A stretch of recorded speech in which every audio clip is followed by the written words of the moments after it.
Syahno. So saya akan present pasal EMSPO Accessibility Module Training khas untuk dealer lah, part 43. So, ini adalah seperti yang diterangkan sebelum ni, kita ada banyak modul dalam EMSPO. So, salah satunya adalah Accessibility Module untuk part 4 series. So, siapa part 4 series ni? So, ini adalah classification untuk part 4 series dalam MS 2530 2022 standard. So, untuk part 41, kita cover untuk palm oil mill atau kilang kelapa sawit. Part 42 adalah processing facilities termasuk refinery, chemical crusher, oleochemical dan biodiesel.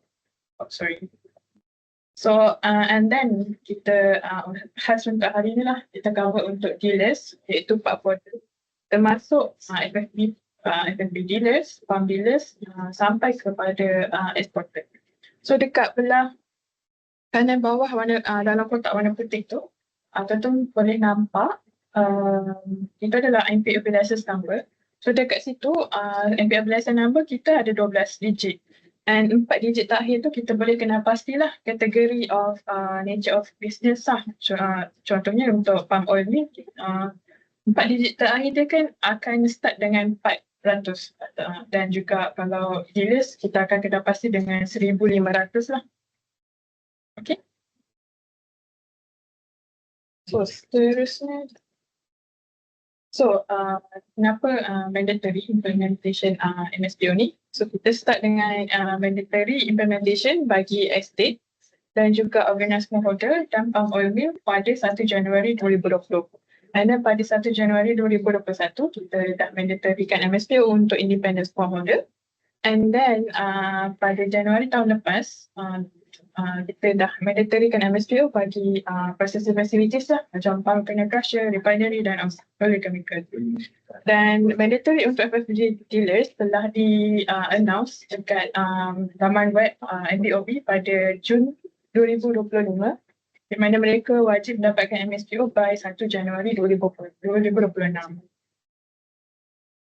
So, objektif untuk accessibility module ni, kita adalah untuk buat satu comprehensive supply chain module untuk kenal pastilah MSPO certified product sama ada dalam negara ataupun luar negara. Sebab kat ni pun kita ada entiti yang berminat daripada luar negara untuk ada MSPO.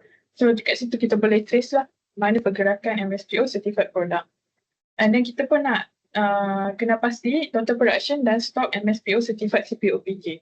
As ini pun adalah salah satu requirement daripada kementerian kita. And then finally finally adalah untuk semua pemegang sijil MSPO wajib memenuhi standard dan memenuhi scheme requirement.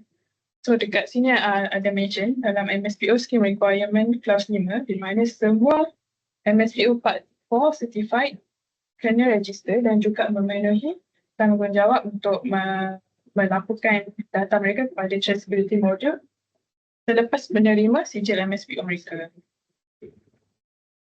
So kita akan tersambung kepada user dan juga terms yang digunakan dalam accessibility module. So, khas untuk dealers pada hari ini, tuan-tuan dan puan-puan kena ingat 3 perkara yang dealers perlu buat untuk dalam EMSPO. So, yang pertama, FFB dealers perlu buat adalah FFB declaration. So, FFB declaration ni adalah pelaporan secara bulanan total jumlah FFB yang diterima. Sama ada MSPO certified atau tidak. Dan juga perlu laporkan pada 5 hari bulan untuk 5 hari bulan seterusnya. Contoh kali ini kita adalah bulan 7. Jadi pelaporan data pada bulan ini adalah data bulan Jun. So, FFB declaration ni adalah penerimaan buah. Penerimaan buah daripada supplier lah. And then FFB announcement. So, FFB announcement adalah penjualan FFB certified kepada next buyer ataupun mills. So, dan pelaporan ini juga perlu buat pada 5 hari bulan pada bulan seterusnya. Samalah macam FFP declaration. Cuma yang tuan-tuan dan puan-puan kena take note, FFP announcement ni adalah kita cater untuk sales of certified sahaja. Bermaksud tuan-tuan dan puan-puan kena buat pelaporan bagi jumlah FFP yang certified kepada certified buyer sahaja. Kalau dia non-certified, bermaksud tuan-tuan dan puan-puan tak perlu buat FFP announcement. So, itu adalah dua perkara yang utama lah FFP dealers kena buat dalam sistem. And then yang adalah tip untuk maklumat tambahan saja, apa tugas Mills dengan process facilities, sebab mereka pun perlu memenuhi traceability model ni. Jadi untuk Mills, sama macam FFP declaration, Mills ada monthly declaration. So untuk monthly declaration ni sama juga, reporting bulanan, total FFP yang diterima. Dan pelaporan untuk Mills perlu dibuat by 10 hari bulan pada bulan yang seterusnya. Sama jugalah kalau data bulan 7 sekarang ni, data bulan 6 lah yang mereka akan submit. Dan untuk Mills, sebabkan mereka perlu proses FFP yang diterima, jadi mereka ada CPO and PK declaration. So ini adalah pelaporan bulanan untuk certified and non-certified CPO PK production volume. Dan sama juga pelaporan perlu dibuat by 10 hari bulan untuk bulan yang seterusnya. So ini adalah tugas Mills dan juga process facilities dan juga other dealers. So ini adalah sales announcement. So sales, macam saya cakap tadi, sales adalah untuk kita kata hanya untuk MSPO certified sahaja. So ini adalah penjualan MSPO certified product yang dimention dalam sales contract. Dan announcement ni perlu dibuat dalam 30 hari transaction dalam e-MSPO system. So bermaksud kalau tuan-tuan dan puan-puan menjual MSPO certified product pada certified buyer, pada 1 hari bulan 7, bermakna 30 hari bulan 7, transaction tu kena adalah dalam sistem e-MSPO. While untuk sales declaration, so ini adalah sales declare by end product manufacturer to non-certified buyer. So sebenarnya ini adalah daripada refinery kepada kepada end buyer lah. Maybe kepada Biden ataupun retail yang tidak perlu ada MSPO. So ini tidak require approval lah daripada buyer tu. Dan sama juga declaration ni boleh buat perlu dibuat dalam 30 hari after transaction dalam e-MSPO system. Dan sales declaration ni eligible lah untuk product claim by MSPO logo applicants. So and then ini adalah final tanggungjawab untuk dealers. Yang ketiga tadi yang saya mention ada 3 tugas utama dealer. So yang ketiga adalah FFP divert. So ini adalah diversion report untuk declare total volume MSPO certified FFP transfer kepada another entity. So reporting ni follow sama tarikh macam FFP declaration dan FFP announcement. 5 hari bulan bagi dealer dan juga Mill juga akan buat laporan FFP divert by 10 hari bulan.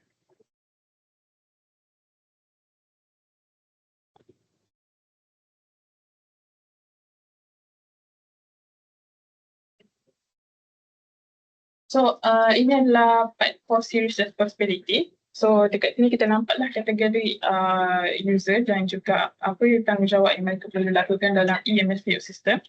So khas untuk FFP dealer, perkara yang utama pada tuan-tuan dan puan-puan buat adalah register and update supplier and buyer.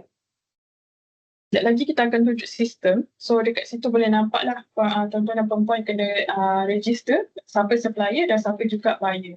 Identify sama ada mereka MSPO certified atau tidak certified. And then tuan-tuan dan puan-puan perlu buat FFP declaration. So untuk declare berapa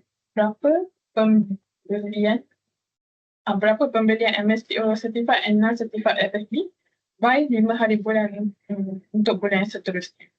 And then kena buat juga FFP announcement, declare of MSPO certified FFP sales sama juga by 5 hari bulan untuk bulan yang seterusnya. Dan jika berlaku FFB divert, contoh atas sebab-sebab yang khas, contohnya banjir atau kerosakan rem ke, FFB berdivert berlaku, so perlu buat juga FFB divert by 5 hari bulan.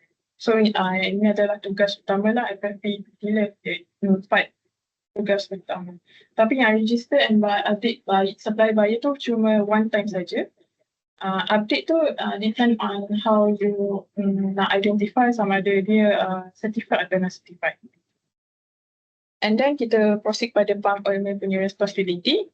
So dekat situ boleh nampak berapa banyak pump oil mill punya responsibility. So sama juga starting responsibility untuk pump oil mill adalah untuk register and update supply buyer.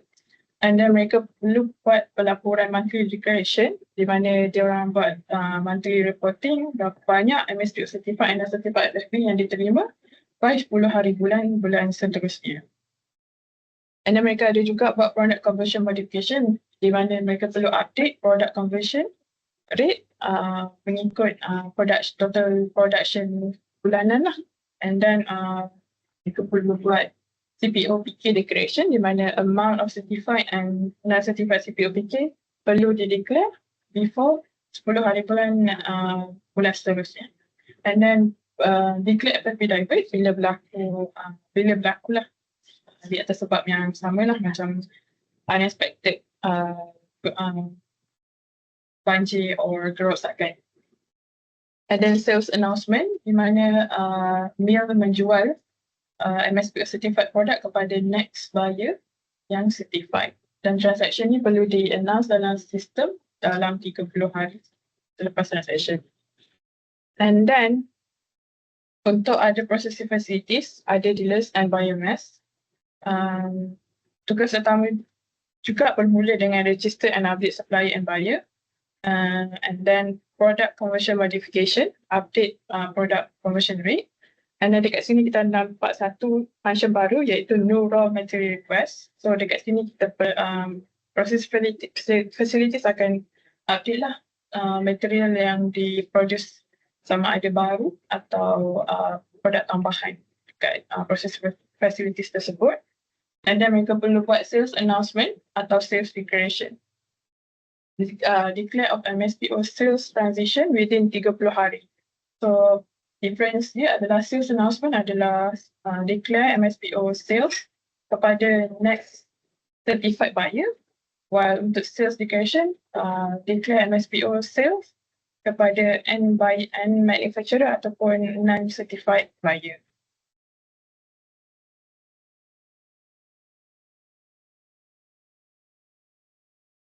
So and then finally kita ada untuk paper trader lah. Paper trader FFB dealer, responsibility mereka ada dua je dalam sistem iaitu buat register and update supplier buyer and then buat FFB announcement. So sama macam FFB dealer tadi. Sebabkan mereka tak ada physical RAM, so mereka hanya buat FFB announcement saja, penjualan. So declare MSPO certified FFB sales by 5 hari bulan. And then untuk other paper trader, sama juga buat register and update supplier buyer and then buat sales announcement and sales declaration. Macam tadi juga sales declare MSPO sales transition within 30 hari sama ada kepada certified buyer iaitu buat sales announcement ataupun kalau kepada end buyer ataupun end buyer yang tidak certified buat pada sales declaration lah. So ini adalah beberapa circular updates yang kita telah keluarkan sepanjang tahun 2005 dan 2006. So yang pertama adalah exemption traceability requirement untuk dealer sampai 31 Disember 2025 disebabkan mandatory untuk dealer adalah 1 hari bulan Januari 2026. Jadi bagi dealer yang telah disertified before 1 hari bulan Januari tu, mereka tak perlu buat traceability module lah dalam sistem sebab sistem pun tak cater lagi untuk mereka punya data. And then ini adalah changes of ID for Part 4 series. Kita announce kepada CB dan juga Part 4 entities di mana ada perubahan track ID dalam EMSPO system disebabkan ada perubahan standard. Jadi sebelum ni ada standard SCCS dan juga MSPO. So dalam sistem tu akan ada dua track ID yang sama. Upon transition kepada standard 2022, SCCS telah di-cater dalam our standard. Jadi sepatutnya akan withdraw salah satu sertifikat tu dalam sistem dan track ID tu akan di-withdraw lah supaya lebih align dengan kita punya data. And benda ni sepatutnya di CB perlu inform lah kepada MSPO within 5 hari. And ini juga akan mengelakkan isu di mana bila dia tu di-withdrawn, itu tak akan aktif. Jadi bila you login kepada sistem, kita takkan, you tak boleh login sistem bila track ID tu dah withdrawn. Tapi if you tak take note, you akan jadi fall kepada non-certified.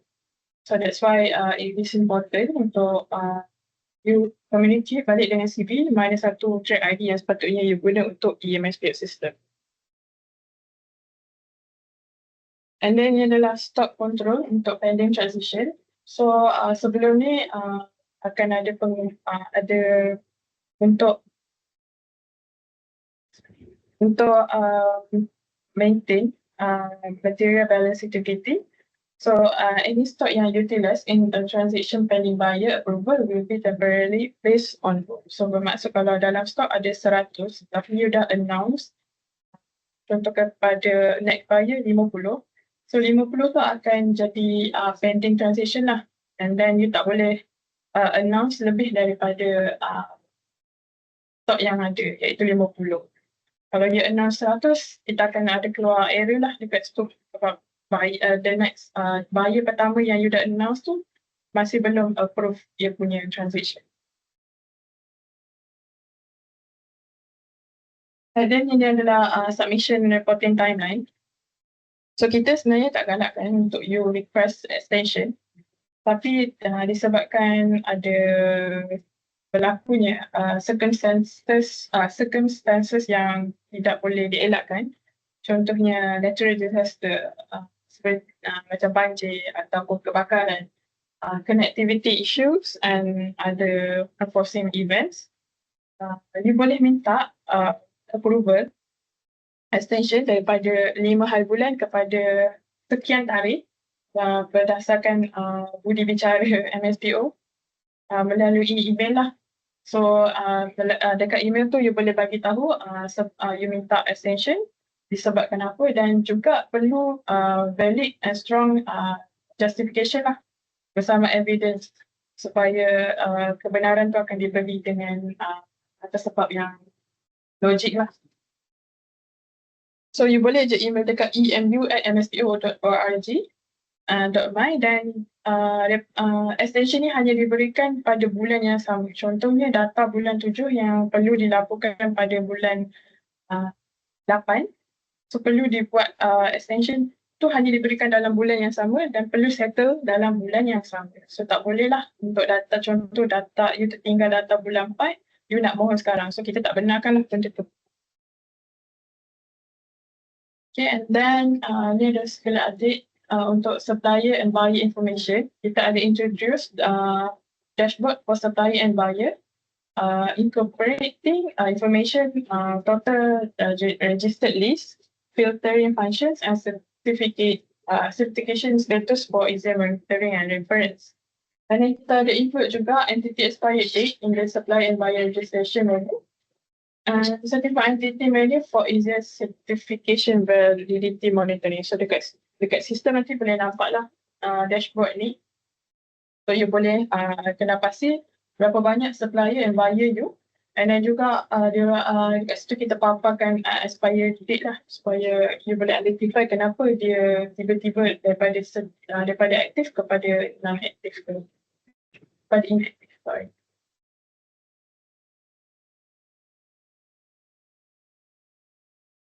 And then ini adalah untuk stock and product conversion. So dekat sini kita enhance visibility untuk pending stock and product via confirmation transition untuk kita nampak timely follow up and monitoring lah. And then ada function baru yang kita introduce iaitu flush function untuk non-certified stock yang telah dilancarkan pada Jun lepas, di mana entity boleh flush out stock non-certified supaya boleh align dengan stock balance bersama dengan dalam EMSPO system bersama dengan accounting records lah. And then juga kita ada include stock downgrade history record. Kita tengoklah berapa banyak stok yang telah di-downgrade dan juga summary untuk converted metric ton in product conversion history untuk verification purposes lah. And then ini adalah FFB divert, implementation of auto approval for FFB divert transition after 10 days of the following month to minimize pending transition and reduce stock discrepancy. So kebanyakan sebenarnya bila berlaku FFB divert daripada kilang A kepada kilang B contohnya, kilang B tu terlupa untuk approve FFB divert tu. Jadi disebabkan tu kita buat terus auto approval supaya stock tu align dalam dia punya sistem. And then ini adalah MFPO certification supply chain lah. So supply chain sekarang start pada collection center dealers iaitu certified oleh Part 43 and then proceed kepada MSPO Part 41 and then Part 42 covering daripada refinery, kena crusher, biodiesel, oil chemical and sampai ke product manufacturer. And then dekat bawah tu kita boleh nampak ada biomass. So untuk standard biomass adalah MS 2751/2022. So dekat situ kita boleh nampak lah product and waste from oil palm industry, daripada oil palm trunk, oil palm front and effluents sampai ke fiber.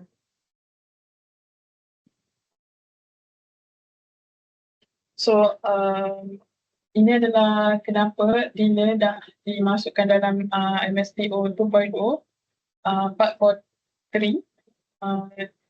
Sebelum ni untuk MSPO 2019 kita tak ada untuk dealers. Jadi dekat situ kita kena pasti bahawa supply chain tu terputus di tengah-tengah disebabkan dealers tu. So bila kita transition pada new standard, kita tambahkan dealers supaya kita nampak pergerakan MSPO daripada estate atau smallholder tu sampai ke hujung adalah certified. So kalau sebelum ni kita tak dapat kena pasti dealer, so supply chain tu akan terputus dekat dealer tu.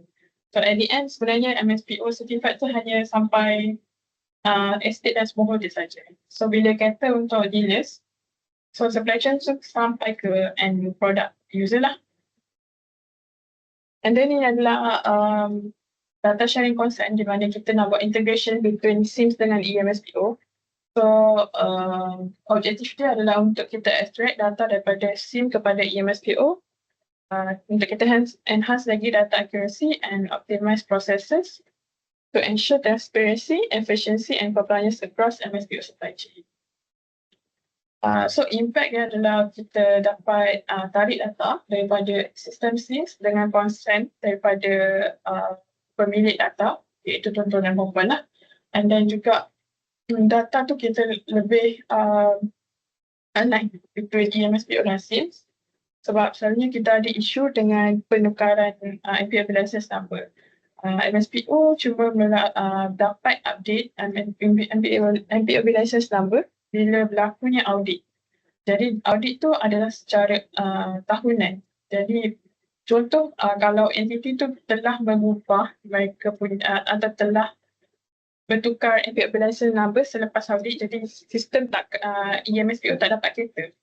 Sebab tu akan ada berlakunya MPO license number lain daripada record EMSPO berlainan dengan record tuan-tuan dan puan-puan receive daripada you punya supplier. So bila SIMS berlaku ni, kita akan terus tarik data tu sama. Bila diorang update je MPO license number yang sama, so kita akan terus nampak dan boleh tracking terus. And then finally kita nak reduce lah administrative workload untuk kurangkanlah data submission. So bila tuan-tuan dan puan-puan dah isi dalam SIMS, kita tinggal tarik je daripada sistem SIMS kepada EMSPO. So itu adalah impact lah if program data integration between SIMS dengan EMSPO ini berjaya. So tuan-tuan dan puan-puan digalakkan untuk buat isi consent form tu secepat mungkin supaya kita boleh cepat-cepatlah buat integration dengan SIMS. So kita akan terus kepada sistem. So tuan-tuan dan puan-puan boleh pergi kepada link HTTPS training yang di-highlight warna kuning ni. So ini adalah website untuk training. And then kalau untuk username, tuan-tuan dan puan-puan boleh guna you punya username. Contoh FFD 00 berapa-berapa, and then password dia adalah secret. Ataupun kalau tuan-tuan dan perempuan tak ada account EMSPO lagi, dekat sebelah kiri tu ada account dummy untuk tuan-tuan dan perempuan access system. Saya boleh bagi 5 minit untuk tuan-tuan dan perempuan cuba login pada training website kita lah.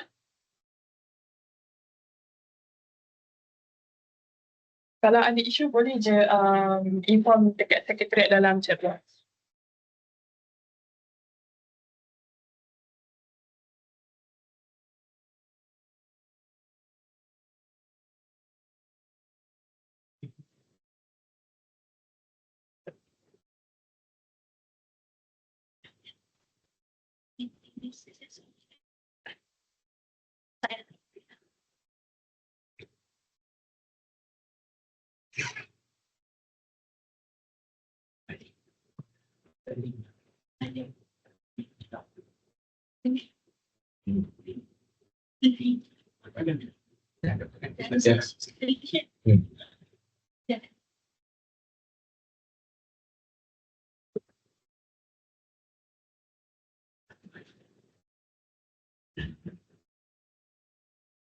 Lama kan ini?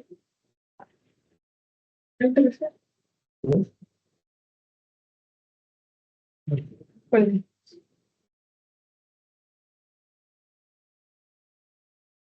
So if tak ada isu, rasanya kita boleh terus akses kepada sistem.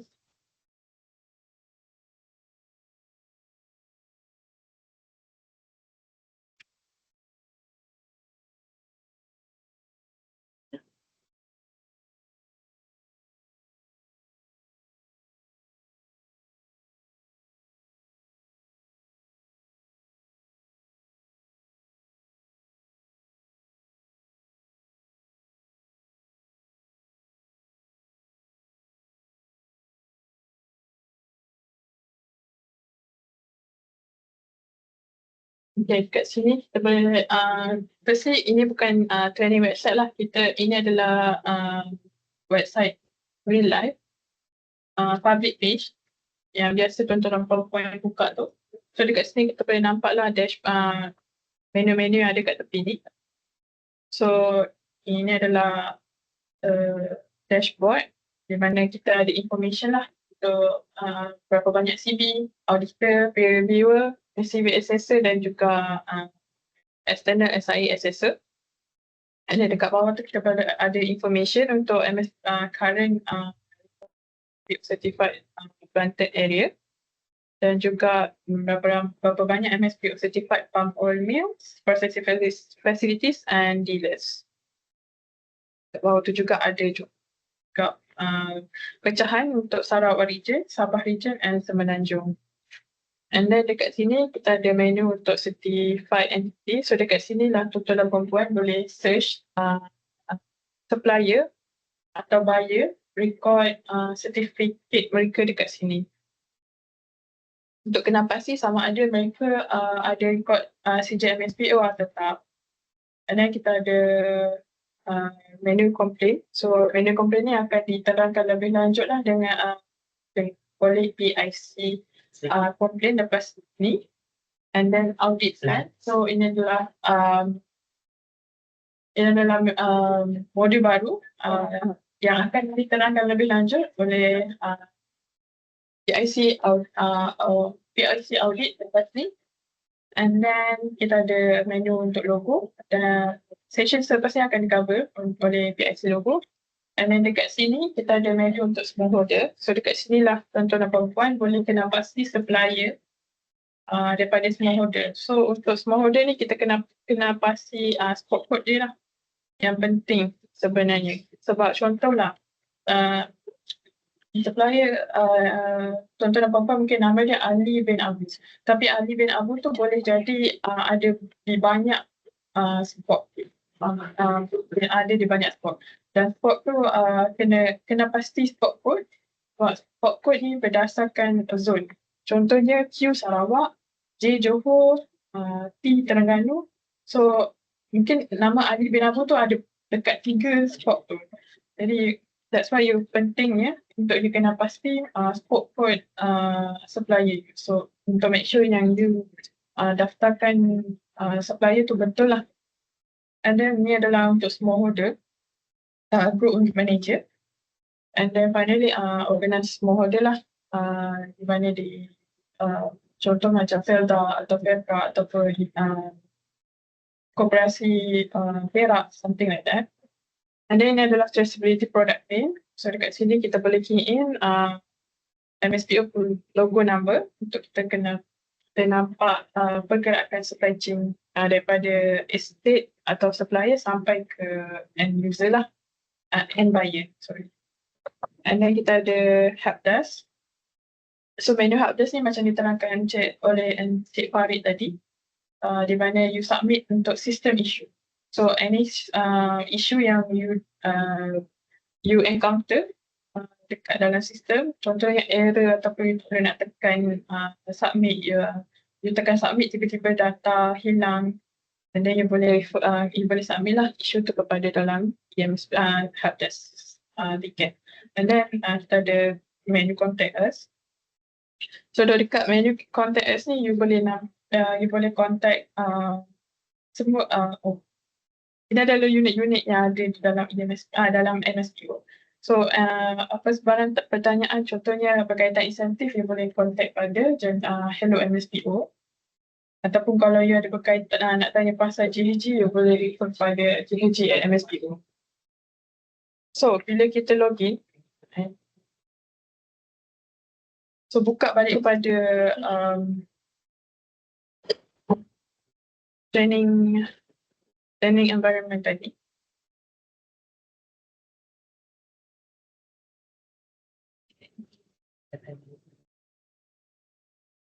So kita login pada MSPO TS training tadi, link tadi. So perkara pertama yang keluar adalah MSPO consent form yang berkaitan integration matrices dengan MSPO tu. So kalau tuan-tuan dan perempuan boleh isi, dia akan keluar macam ni lah untuk tuan-tuan download form dan upload form. Dan juga kita akan ada keluar current announcement lah. So ini adalah view untuk account dealer.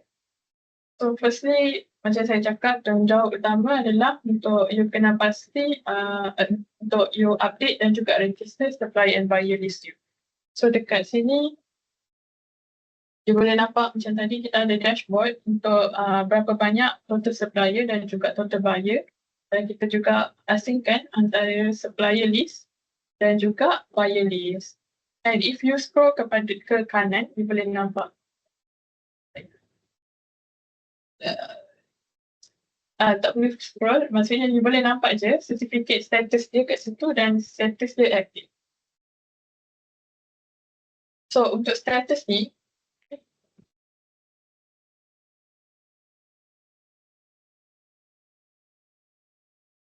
okay, so ini adalah contoh buyer list. And then dekat sini you boleh buat supplier and buyer registration you. So if you dah kena pasti you punya supplier tu certified, you buat pada register supplier ni, you buat searching.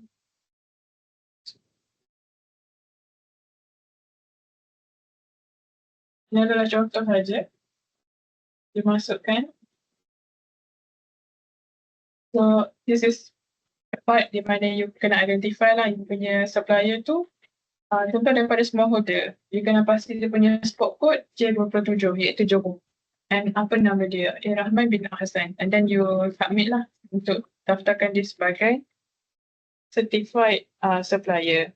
If you identify you punya supplier tu non-certified, then you daftar dekat add non-certified supplier registration ni. So you just isi benda ni, yang isi benda yang information yang perlu, and then you click submit. Dan nama akan didaftar lah dekat supplier registration ni. So dekat sini juga you boleh nampak you punya supplier code and then registered sebagai certified dan juga status certificate dia active or inactive. Tarikh expired untuk sijil MSPO dia dan juga scope ataupun dia punya company name. And then dekat status ni you boleh di sini you boleh klik untuk inaktifkan. So bermaksud untuk inaktifkan ni adalah untuk remove nama Rahman Hassan tadi daripada Excel sheet bila contoh dia dah tidak menjual FFB kepada tuan-tuan dan puan-puan. Jadinya contoh bulan 7 dia jual kepada you, tapi bulan 8 tiba-tiba dia stop penjualan. So untuk make sure you punya Excel list tu lebih align, so you boleh remove nama dia by clicking dekat status ni lah. So bila dia inactive, nama tu akan tak ada lah, nama tu akan di remove lah daripada Excel sheet tu. And then ni dekat kanan tu juga ada button mata, you boleh nampak lah dia punya details. And then kita ada button delete. So kalau you betul-betul nak remove dia sebagai supplier you, dia memang dah tak hantar buah pada you dan you nak dia delete sepenuhnya, you boleh klik pada button delete ni.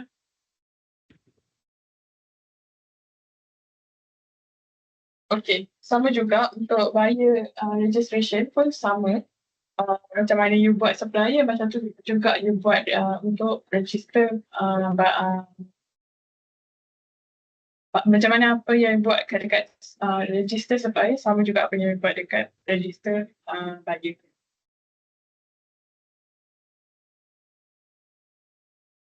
So, terkongsi kepada FFB announcement, FFB declaration dan FFB announcement. So, firstly, kita ada untuk FFB declaration lah. So, step yang seterusnya selepas use register and update supplier buyer list. And then dekat situ kita dah letak ya, declaration of for previous month must be completed by the 5th of the following month. So tak ada alasan lah untuk you tak tahu bila masa nak buat untuk FFB declaration dan FFB announcement. Kita dah letak situ berdasarkan kelas dalam NSPO scheme requirement. So untuk FFB declaration, macam saya cakap, ia adalah untuk you announce total FFB yang diterima. So dekat sini you boleh klik untuk tambah FFB declaration. So contoh kita nak buat data bulan 6. Kita masih bulan 7. So, you download template. And then you just isi lah Excel sheet ni. So dekat sini you boleh nampak lah berapa banyak supplier you and dia orang punya status untuk MSPO. Kalau no dan inactive ni bermaksud mereka bukan MSPO certified, while yang hijau dan aktif ni adalah mereka ada sijil MSPO lah. Dan dekat hujung sekali tu pun ada penambahan juga enhancement, tambah untuk status certificate lah. So you boleh nampak bila dia ada, bila tarikh certificate validity mereka. So contoh kita isikan kat sini maybe 100. 200.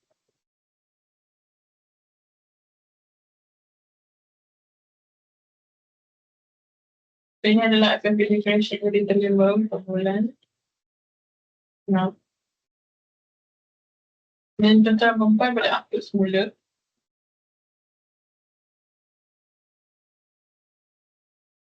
Okay. So dekat situ kita boleh nampak lah preview FFB education yang telah dibuat. Total certified yang diterima adalah 500, while total non-certified adalah 100. Dan total supplier yang telah di-declare adalah 3 supplier saja. Volume dalam metric ton yang diterima adalah 600. And then kat bawah tu pun kita ada supplier breakdown. So you boleh nampak berapa pecahan dia. So and then kat sini kita akan muncul lah dia punya data kat sini. So macam ni kita ada record juga submission date bila masa you submit. Patutnya 5 hari bulan, tapi kat sini kita buat untuk training saja. Tapi if you declare lambat pun dia akan muncul lah kat sini. Cuma macam saya cakap 5 hari bulan adalah tarikh submission. So, sistem sebenarnya akan auto close lah. So takkan muncul lah sebenarnya FFP declaration ni selepas 5 hari bulan. If you tak ada buat extension, dia takkan muncul. So you tak boleh buat FFP, maksudnya data submission, you tak boleh buat data submission selepas 5 hari bulan. And then, okay. So dekat summary ni you boleh nampak status juga you dah submit. And then kita ada beberapa button action lah dekat sini. You boleh view balik, you boleh print, you boleh download dalam PDF, you boleh delete juga, dan you boleh download dalam Excel.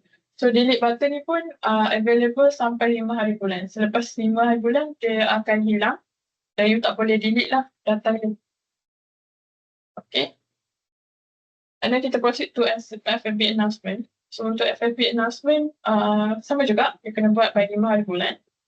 Selepas 5 bulan, button add new FFB announcement ni takkan ada lah. Lainkan you ada buat extension first. So dekat sini kita buat FFB announcement untuk bulan Jun. Bayar kepada certified.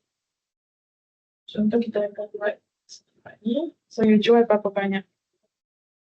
Seperti yang saya cakap, FFB announcement adalah sales certified FFB sahaja kepada certified buyer. So you jual maybe dalam 200 atau 5.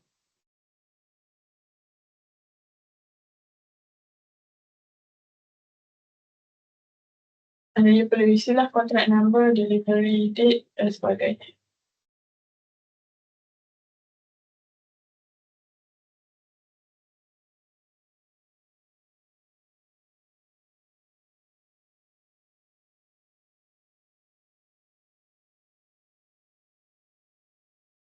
And then you pilih you punya SSS model sama ada mass balance atau segregation. And then kalau ada DO, you boleh upload. Kalau tak ada pun tak apa. And then you submit FFB announcement. So dekat sini sama juga macam FFB declaration. You boleh nampak submission date, bulan berapa yang you data yang you submit, pada buyer yang mana. And then FFB supplier yang mana. Berapa banyak certified volume yang telah dijual. Yang kita buat adalah 200 setengah. statusnya akan muncul sebagai new. So bermaksud sebenarnya you tak submit lagi kepada buyer you punya FFP announcement. So you kena klik butang hijau ni, undo hitam ni, submit hijau ni, butang submit hijau ni. So baru yang FFP announcement yang you dah buat ni akan disubmit kepada untuk buyer approval.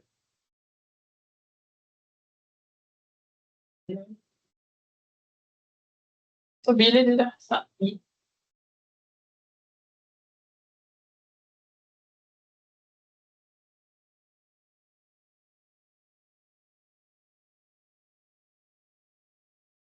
bila dah submit, dia akan muncul sebagai submitted lah kat sini. Kalau tak, dia akan stay as new lah tadi. So dekat sini juga you boleh edit. Contoh tiba-tiba sebenarnya you jual adalah 200 saja. So you boleh ubah dekat sini, update FFP announcement. Edit ni boleh dibuat sebelum buyer approval ataupun by 5 hari bulan lah. Lepas 5 hari bulan atau selepas buyer dia approval, dan you tak boleh buat lah editing tu. And then sama juga untuk button delete hanya dibenarkan by 5 hari bulan untuk buyer approval. Dekat sini you boleh view balik berapa banyak yang you dah buat. Dan you boleh print dan juga download PDF.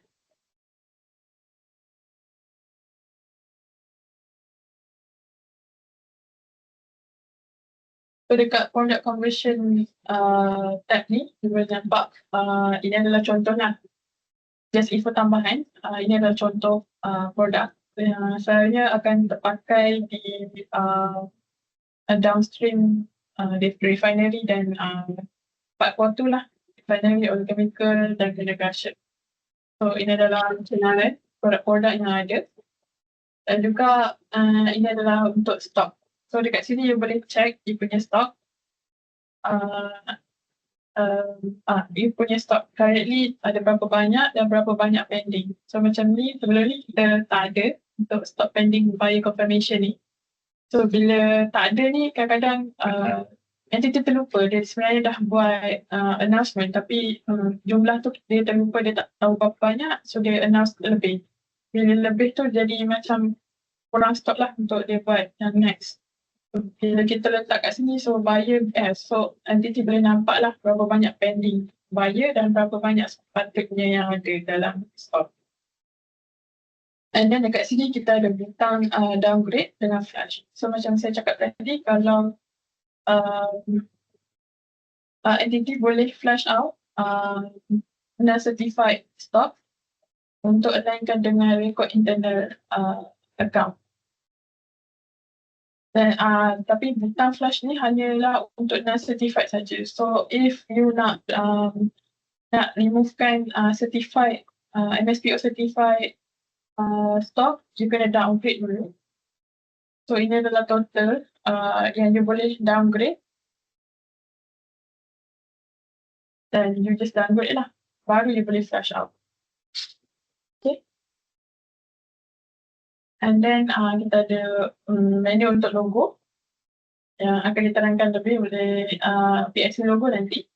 And then kita pun ada session untuk audit module selepas ini. And then ni adalah GHG lah, GHG reporting. And then kita ada logo usage application juga, and then logo usage without license number. So and then kita ada,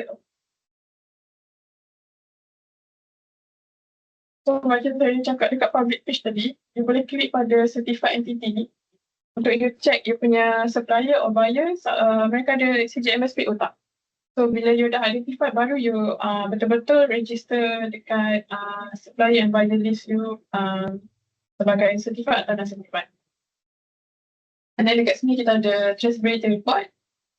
So dekat traceability report ni, you boleh kiranya kalau contoh you ada audit apa, you boleh print out untuk auditor check lah punya stock dan sebagainya.